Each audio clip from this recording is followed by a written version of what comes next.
Hello, Croeso Nôl. Welcome back, everyone, to Fearless in Devotion, the Wrexham AFC podcast, sponsored by the Fat Boar. And why do we love the Fat Boar, Liam?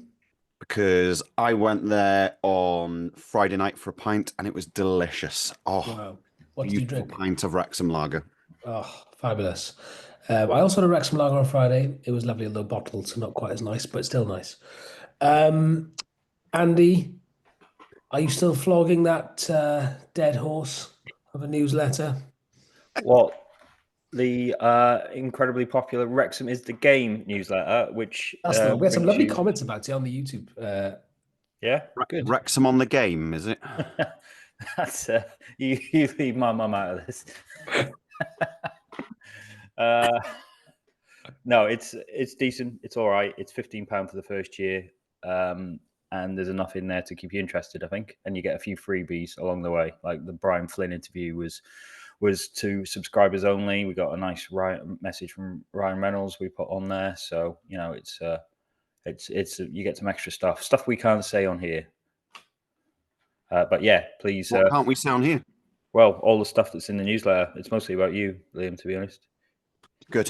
What I would say is, yeah, you can either scan that code or Tim, could you pop the subscription link into the bottom of the YouTube, please? Yes. Anyway, enough about that. No one's here for that. No one cares. They do. I'm really proud of you guys for doing such a great product. Your dad was in it. My dad was in it. Yeah. So you need to sign up Yeah. because that guy is elusive and Congratulations on your award, by the way. You've won Thank you some very sort of grand journalistic thing, haven't you? What have you won? grand of words. Sexiest TV presenter, is it? Or That's the one. Housewife's Again. Choice. Rhys Williams. The household, Housewife's Choice, absolutely. You can't even say housewives anymore. Andy. The crumbling crumpet strikes again. What have you won? I just is about a news item of the year. Okay. News item of the year. Just news item of the year. Yeah, just this little thing. the award's just on his shoulder, if you look. Just No, anyway, let's get back to business. I'm talking to you here from Kingston upon Thames. Andy is in Acton. Yeah. Liam is in Wrexham. You and brought Tim's in Wrexham.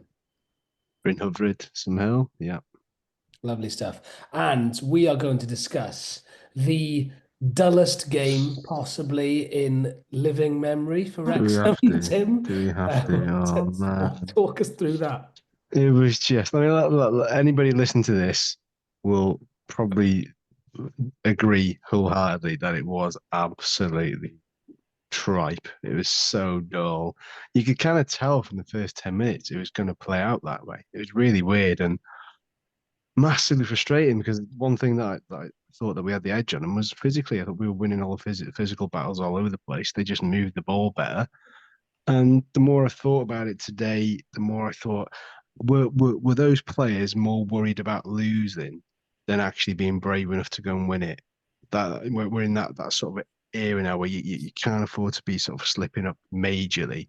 And a point in the road, against a team that doesn't give away too many goals in recent weeks and months isn't a bad point. But if that was a month ago, we'd all be delighted. But it's not a month ago, and we run out of games.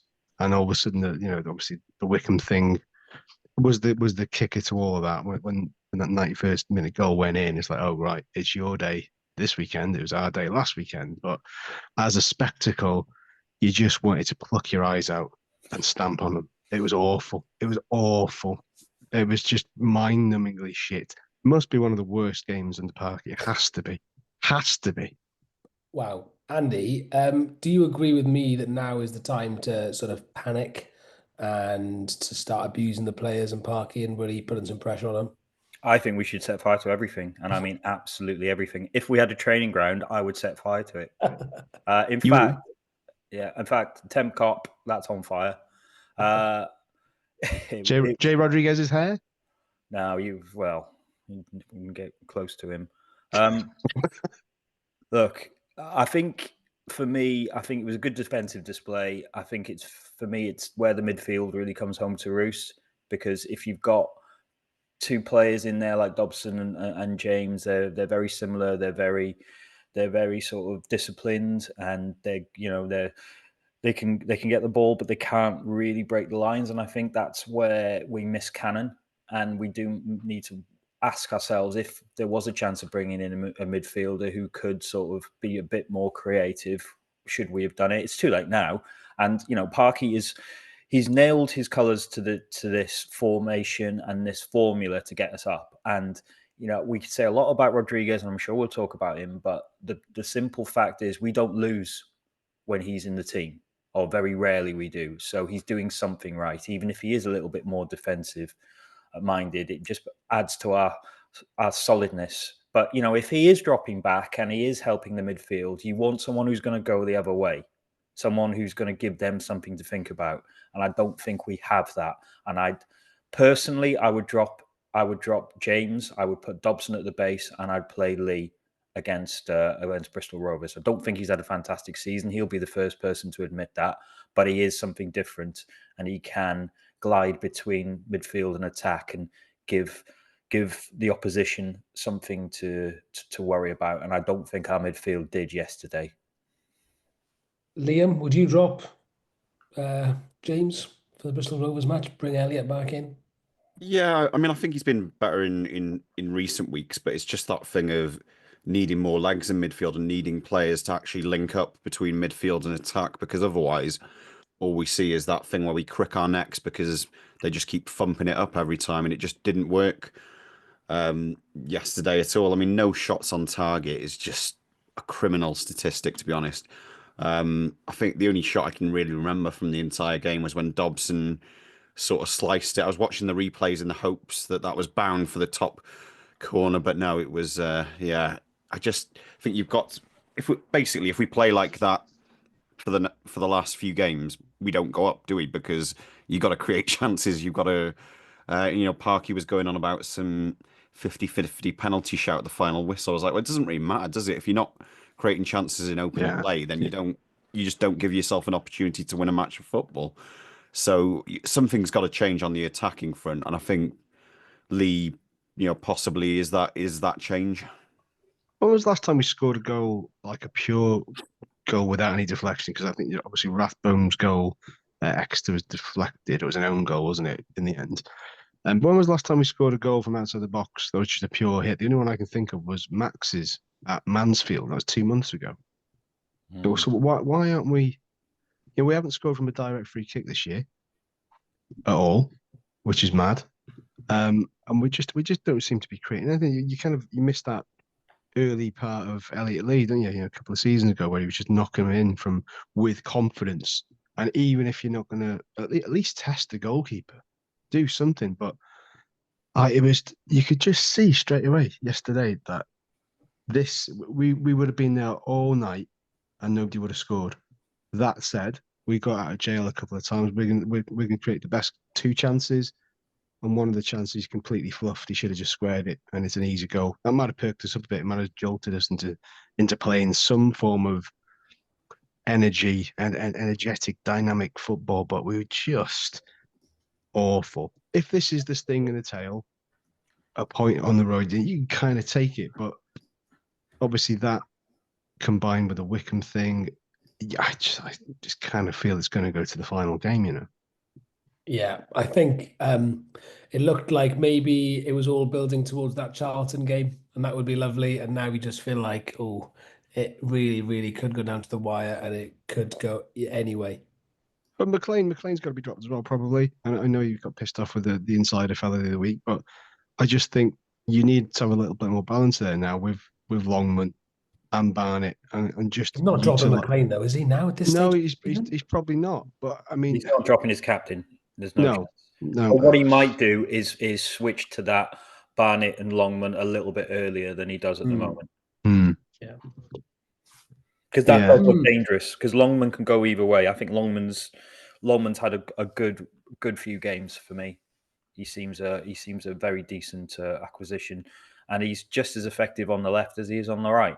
And if you've got Barney going down the other way, his delivery, obviously yesterday, accepting, is just absolute top class. Well, anyway, there's always a danger when you're discussing a dull Well, game. Rhys, what do you think? Are people overreacting? Because there was a massive fume on social media on X last night. People calling Parky out. People, people thinking that we should be doing better at places like Wigan. What you're usually the voice of reason. What do you think? Mm. Is it all about points now? Like any points I you think get? it is, isn't it? It's difficult. 100%. I think. Look, I was, a bit low after the Reading game, having to drive home, and lots of fans making a long journey home from that Reading game, and it was pretty abject. We did actually turn up for the last 50 minutes to try and score at least, and had some attempts on target. Not a single shot on target really is quite something. And I mean, I get it. It especially when that place is rocking, unbelievable turnout from the Reds fans there. Everyone is buzzing, and to just kind of get your expectations just dimmed and dimmed and dimmed and hit sort of rock bottom is gutting. But at the end of the day, if we get promoted, no one will even remember it in a few months' time. Like, it will be one of those games that you just forget. And there's always some of those across a season. It just maybe feels a bit worse because it is what it is right now. If this happened in Wycombe sort won of late. if this Because happened in again, if November on a Wycombe, Tuesday night, like, yeah, would anyone care that much that we just didn't turn up and got a draw? Probably not. Just feels a little bit. But we got the next weekend now. Obviously, I was going to ask you guys that. I mean, what do you think now? We've obviously got 4 games left. We don't know, but what tally do you think is a reasonable aim to be going points wise? We need, like, next weekend. I'm looking at it and going, I'd 4. probably take 4 now if you offered it Yeah. to me. If we can go to Blackpool and draw, if we beat Rovers, we draw with Blackpool, I will take that. That we're not going to be far off it. What does everyone else think? It's difficult. I can see us going the rest of the season unbeaten, but how many of those are going to be wins? It's just if you bookend and just solely focus on this Wigan game, it's almost come at an awkward time because you're slap bang in the middle of this run of games, running out of games to get second place. It was the nature of the performance that has kind of wound people up. But they've been plotted throughout the season. Shrewsbury, Yeah. Reading. It's how you react, and I just feel like it's almost like he's kind of muzzled these players a little bit. As in, just let the handbrake off. Just and we'll come to the Mullin thing in a minute, but you do need somebody there who feels that they're going to create something from What nothing. wild card? What's wrong with Yeah. introducing a wild card now into Yeah. this? Be it someone who thinks they've been wronged this season, has got a real point to prove, and is a Yeah. proven big game player. This is my thing with Mullinsey is I just think, why not have him on the bench? Why not? And just someone who's really got something to prove. That segues us nicely into the fact that he was in the away end. Liam, what do we make of that? I wonder if it was sort of a thing of keeping up appearances after the BBC. Oh, the BBC sitcom. Well, speaking of the dreadful naughty BBC, they did an article about Mullin this week, which was pretty prominent. There was a guy named in there, I can't remember his name, Tim Edwards, was it? Something like that. So I do just wonder if there's an element of, because it's come up, there's been articles going back weeks and weeks and weeks, where's Paul Mullin type of thing. So maybe he's just reminding people, yep, hello, I'm still here, type of thing. I think popping into the away end with the fans is always a good sort of PR boost as well. Looks decent, going to support the lads, even though you're not playing. Yeah. So I think he's just reminding people that, hey, I am still here, I'm still going, still backing the lads, because I think he was he's posted the last few week and he's not been off. He's been out with his son or whatever. So yeah, maybe it's just to just to answer some of the questions about his whereabouts. Where's Mullin? I kind of wonder if it might have been the documentary crew that has asked him about that because obviously the camera crew was there next to him nearby. But he's done it before. I remember years ago he was injured and he's in the away end at Southend, so it's not new. Obviously circumstances have changed since. But to be fair, he gave up loads of time, people queuing up for a selfie with him. I imagine he had plenty of "you should be starting" in his ear. And yeah, yesterday, but I mean, game aside, was it 4,630? That's the highest away following Wrexham for a league away game since 1978, Hereford. So we understood that was the chatter on the bus. When was the last time we did that? That's how bad the game was. We were looking for the random facts to placate us. But there we are. Yeah. So yeah, You know, Mullin, the wild card, getting back in. well, I read on Twitter that due to the effort going into all those selfies, he probably worked harder than Rodriguez. But Jesus. Oh, but of course, Jesus. I don't agree with that.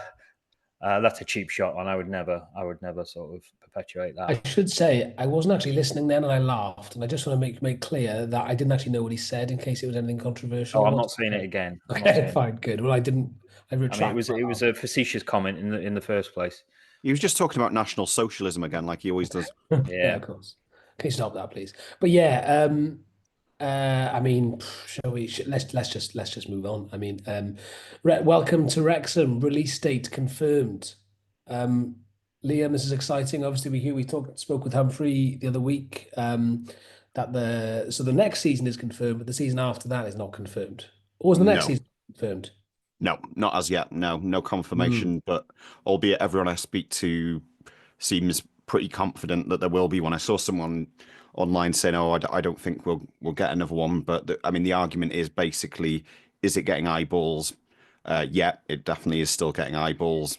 And for someone like Disney, is it easier just to recommission something that's doing well? Well, yeah, rather than having to find a new show. So I think they do expect it to be renewed, and it's interesting as well with I think we mentioned it last week, but with the people from More Better and oh Christ, someone's gonna have to remind me of Maximum Effort coming on board. People who've been helping to promote the documentary, it still speaks to the fact that I think they're expecting it to carry on. The new poster was interesting. I thought. Note the players on it was McLean and Fletcher. I was mocked for not realizing that it was Fletcher and not Rodriguez. I think that might just be my eyesight, though. Is the only danger that Disney? It's a tough time for everyone financially. Even these big corporations, they might go for cheaper options. Something you could. I mean, is this an expensive thing to make?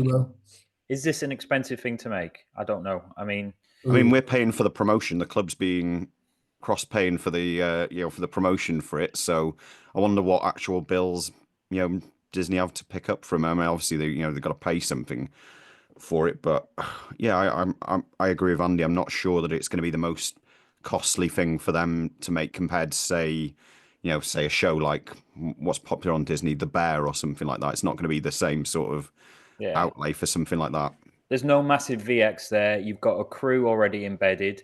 You've got the subjects like the football club aren't charging them to be followed around. It's the same for same for the people in Wrexham. I don't know. I mean, I don't think it's the most expensive television. What I will say is if we go up to the Championship, it definitely gets renewed because it's an underdog story again. Then it goes back to what it was in the first season. What do you mean then?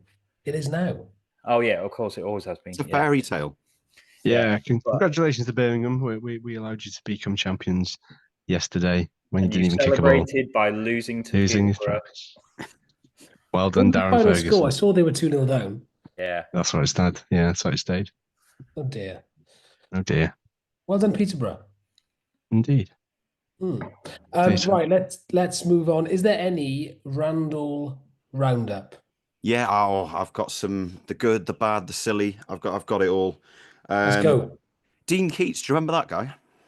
Ex-Wrexham manager. His lad went and saved someone from a house fire. And there's a great Ring doorbell footage of so his son's called Joel. Spots that he's just ordered a late night McDonald's. I think they live near Altrincham. Then spotted an elderly neighbour's house on fire. Goes back to his parents, and you see him and Dean having a foot race down the steps to go and save the neighbour. So yeah, that's a good bit. Dean was helping as well. Yeah, Dean was there. He was quick as a flash. He's still got pace on him, I tell you. He hasn't lost it. So that's a nice bit of news. On the bonkers, remember Matt Jansen? That prolific Wrexham. He wasn't a bad player, he had a very bad injury, didn't he? He was prolific for us. But I mean, get this, he thinks that Wrexham could tempt Zlatan Ibrahimovic out of retirement. I mean, that's your wild card right there. Has he got top knot? Yeah. Yeah. Okay. Yeah. or he said, I liked the sort of backup option. I think it was like, oh, they could get Zlatan or Chris Wood.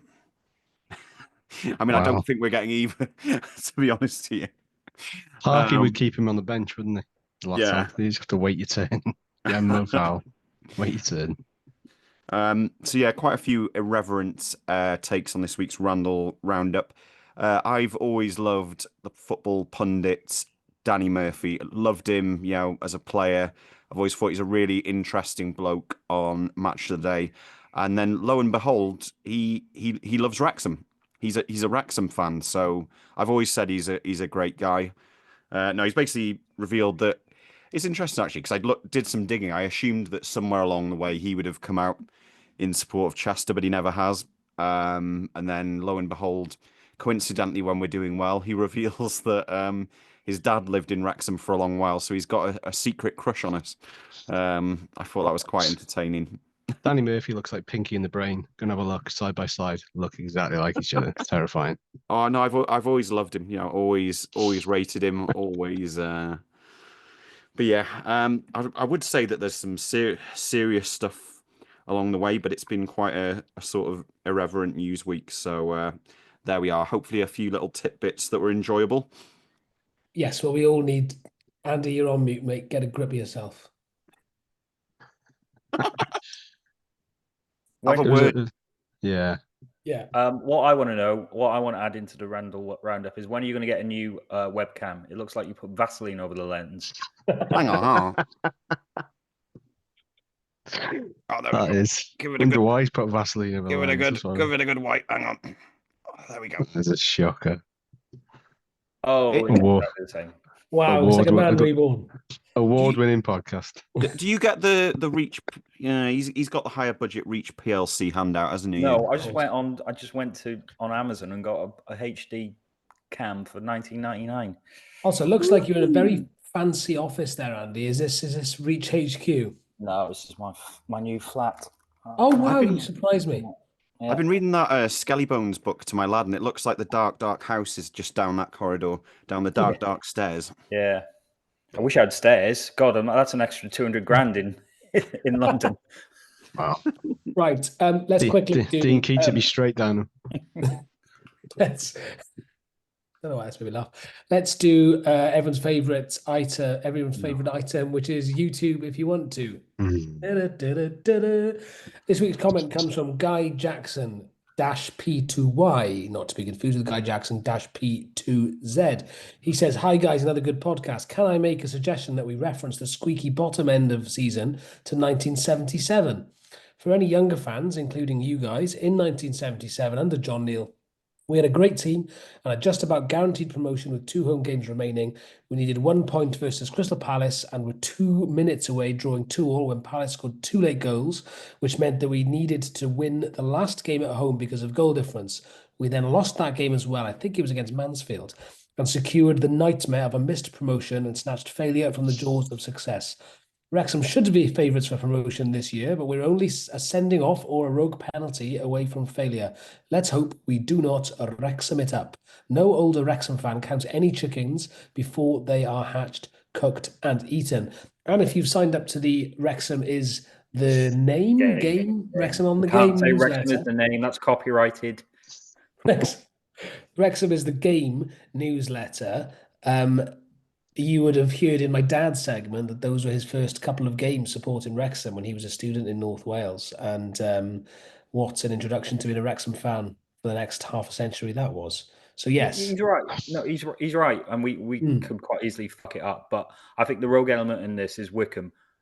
I've said it for a while. Oh, here we go again. Here we go again. No, I've said it for a while that I think I think we'll do it, and I think Wycombe will fall away. They've been falling away for bloody months. Well, they've been grinding out 1-0 victories, and that's fair enough. That's what we're doing. But I look at the quality of opposition. People have got stuff to play for, and I think yes, we have to take care of our own business. And Tim says we might well go unbeaten to the end of the season. I think that might be enough. I think Wycombe will lose a few games. Get ready to be clipped up by the Wycombe way. Yeah, clip that to Wycombe way, and then I'll have to I'll have to deal with it. It is horrible. It's horrible, isn't it? But like, I was trying to remain positive yesterday on the socials and stuff, and I know people in the heat of the moment saying, "Oh, this should have been done by now. I've tweaked here, tweaked there." But you look at the run form we've been on; it's been pretty fucking good, really. Yeah. I think anything other than a win at this stage is like panic stations because of what's happening, down the M40, and it's like, oh, here we go again. But yeah, and we'll come on. I feel like you could say that about any season. You could, like, Liverpool fans could say we should have won the league by now because they've had a couple of dodgy results recently. Like, and you're never going to have a perfect record, other than arguably sort of our mental National League season with 114, however many bloody points it ends up being. Most seasons there will be slip ups, and you're gonna have bad games, and I think it's just a bit heightened because it's right at the end. But the games that have mattered, we went and did that against Reading, and then the next two games we beat Wycombe 1-0 and we beat Stockport 1-0, and you couldn't have asked for more than that. So I think Easter weekend, if we get 4 or 6 points, Wigan will be quickly forgotten about. The biggest source of frustration in all this, right, is that we are very, very, very hard to beat. That is a fact. But sometimes, as was the case yesterday, we kind of almost beat ourselves by just not grabbing the game by the scruff of the neck and going, right, fucking, let's just get everybody up for this corner. There's no way Wigan were going to out-battle us yesterday. They didn't. So, yeah, there we are. Andy, what's Andy doing now? What are you doing, mate? Why has he are got we the looking at Grimsby the table Town on the site? Grimsby Town Forum page? Well, That's not a Grimsby Town Forum page. That's it's a an niche ad. website that Andy's on. It's an ad. Yeah. This is the form table in League One. We're currently third, behind Birmingham and Stockport. Charlton are behind us, but in the last 6, we've won 1, drawn 1. Sorry, drawn. Oh God, I've got start that again. 1, drawn 1, drawn. So that's not bad form. If you'd have said, right, okay, we're going into the back end of the season, and that's going to be your form, you would have snapped your hand off because you would have thought, you know what, it's the business end of the season, and that's a good set of results. So I think we just need to keep positive on this. I do think there'll be another swing. We talk about maybe changing the team a little bit and maybe adding an X factor, and there's nothing stopping us doing that because with how we get 5, was it 7 on the bench now?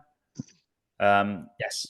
Yeah, you can do that. I think you can do that. I don't think he's going to change the team too much, but I think you can add in the likes of Mullin for the last couple of games. But let's be positive. We're third in the table on the form. We're doing all right there. This Wigan game is like last year's Doncaster loss, and for that Doncaster loss was like, we didn't lose this one. And then there's the Halifax one. So there's always something that plants a seed. But every time there's a seed of doubt about whether these lads can do it, they've answered us, and they've answered us in the best way possible. So, and we want it to go down to the last game of the season, don't we? Think of the drama. Fucking hell, can you imagine it? No, I don't want it. Who got Lincoln tickets? Tim? Yeah. Yeah, I got one as well. Full circle moment, fancy dress, garish shirts, everything. And, if you know the story, you know the story. 2008, just Google Lincoln, Wrexham, Pink Panther, and all will be revealed. Wes Baines, if I remember correctly, scored 2 belters. Yeah, we won 2-0, didn't we? 4-2. 4-2, wasn't it? Yeah. Right. 4-2. Andy wasn't there, clearly. No, I wasn't. I wasn't the rabbit. No. Right, anyway, let's get on with it. Predictions for next week. It's a massive weekend. Easter doubleheader, Good Friday, Easter Monday. Will Wrexham resurrect themselves, come back from the dead? Any more Easter references? Oh, I didn't even know that's what you were doing. Eggs. God, that's how far this country has fallen. So that's a joke. I'm atheist. But am I? I don't know. Walking on eggshells again. Blah, blah, blah. Yeah, very good. Right, Friday we have Bristol Rovers at home. It's a must-win, isn't it, Andy? What's your prediction? It's a must-win, and I think we will win. I think the criticism will galvanise these players, and when they have a bad result, and it's still to be known whether yesterday's was a bad result, they always bounce back. And I think looks like Bristol, if you allow me to go back to that form table, which everyone poo-pooed at the start, then fishy. you'll see that Bristol Rovers are in a terrible, terrible run of form. And I think we need to capitalise on that. And I think it would be 2-0. And we owe them for not winning down there over Christmas. Oh, that was a That hateful game. disgrace. That was the best ball of the season, though. That 3-ball. That was Yes. Matty James, wasn't it? Matty That was James. a And Elliot Lee finished. incredible Elliot pass, Lee. Yeah. Let's replicate that on Friday. Bring him back. Mm. Bring him back, Parky. Andy says so. Andy, what about Monday? Blackpool away. It's tougher. It's a lot tougher. That I think Blackpool are in good form. I think I would take a draw there. So I'll take a 1 each. Timothy. Oh, you know what? I did a bit of digging before and I shouldn't have. But Bristol Rovers have lost 6 in a row, right? They are bottom of the league for away form. I think they've lost 16 or something and won 3 away. So you just know that that's all set up for another kind of squeaky one, a la similar to Burton, in that it needs something to unlock the door by whatever means that comes, penalty, whatever. A direct free kick. I fancy us to get a direct free kick and score. That'd be Who's nice gonna for a take change. Rathbone? Yes. Good shout. Yes, Rathbone from 25 yards, get in there. I think we will beat them still.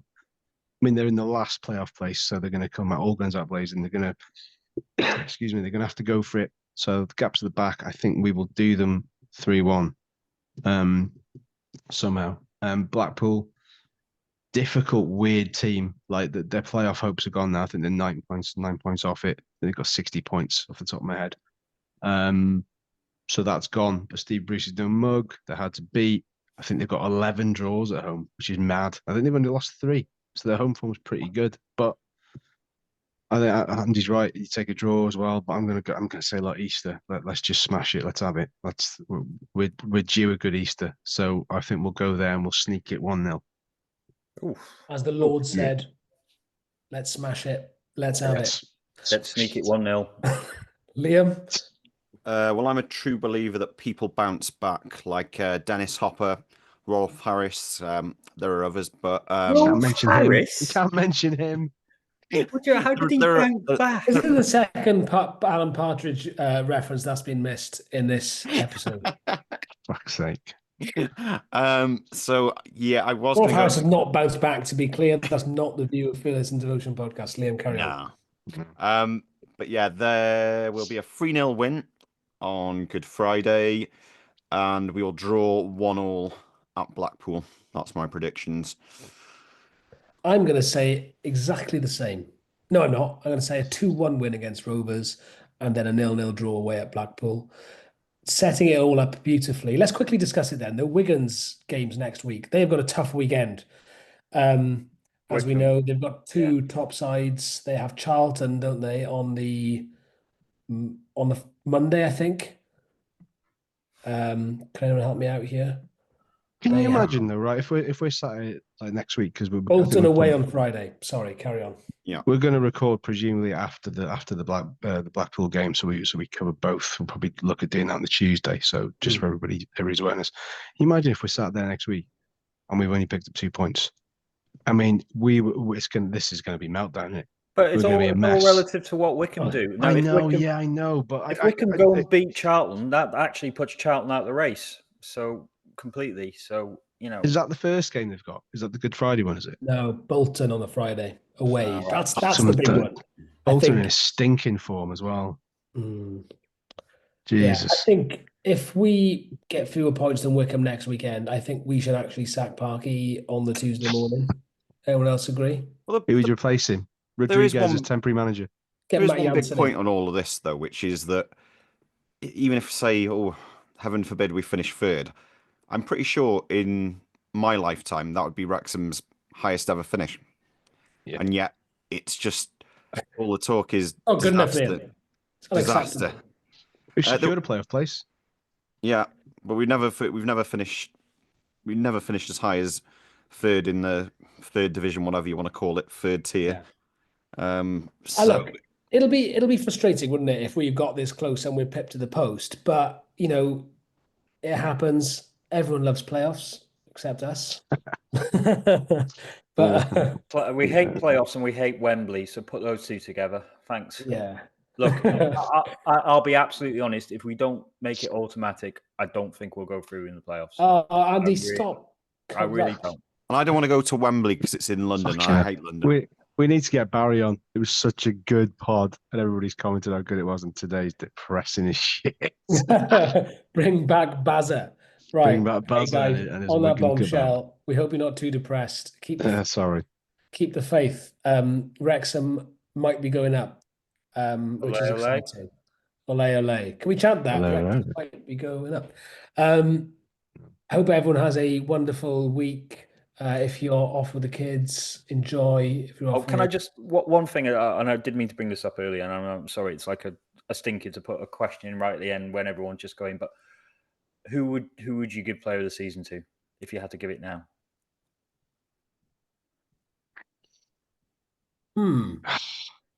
Maxi. Isn't? Yeah. Okay, Hmm. that's fine. Tim. Thanks. Oh, you know what? Don't know. I think I'm in agreement. It's easy to get carried away with the Rathbone stuff because he has done some all action displays consistently enough. I don't know. You go on consistency, and I think Max deserves that upgrade from Young Player of the Season to get the full whack. I think so. I'm probably in agreement, despite me want to give it to Arthur for goalkeepers union purposes. But yeah, Max. Liam. Big Arth. Giving it to Big Arth. Wow. I mean, he's quite high. I think I would give it to Rathbone just because he has to work. He does his best with what he's got to work with, and sometimes he's on scraps. But there was a couple of times of quality yesterday is when he actually got the ball and did drive forward with it. So as a midfielder, I think he's got a bit of everything for us. He's got energy, he can pass, he can score, and he can take the ball on. It's just he doesn't get to do it a lot. So I think he's working the best of what he can do. So I'd give it to Ollie. I think since he's come into the team, he's now your first name on the team sheet. Do you agree, readers, subscribers, watchers? Yeah. Leave a comment and let us know who your player of the season is, and we will read a few out next week. Cool. Well done, Tim. That's what we should do more of, isn't it? You listener and viewer engagement. Well done. Yes. Everyone, thank you very much for listening. As ever, we will speak to you next week where hopefully we will be a step closer to the championship. If not, prepare for the meltdown. Bye-bye, everyone. Take care. Cheers.